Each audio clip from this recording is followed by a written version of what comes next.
వినాయక చవితి నుంచి వినాయకుడి నిమజ్జనమయ్యేంత వరకు చాలా ప్రమాదాలు, ప్రాణ నష్టాలు జరుగుతూ ఉన్నాయి. గత 5 సంవత్సరాల్లో వినాయక చవితి నుండి వినాయకుడి నిమజ్జనం అయ్యేంత వరకు 2019 నుంచి 2023 వరకు అక్షరాల 76 మంది వినాయక చవితి టైంలో ప్రాణాలు కోల్పోయారు.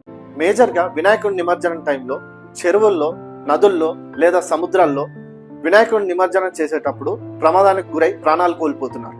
ముంబై, బెంగళూరు, హైదరాబాద్ లాంటి ప్రాంతాల్లో నిమజ్జనం టైంలో బాగా క్రౌడ్ గ్యాదరింగ్ అయి తొక్కిసలాటలో ప్రాణాలు కోల్పోతున్నారు.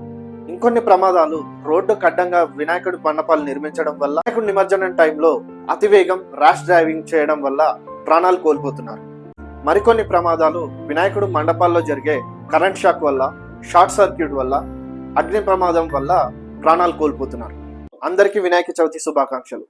ఈసారి వినాయక చవితి సంతోషంగా, సురక్షితంగా జరుపుకోవాలని ఆశిస్తున్నాను.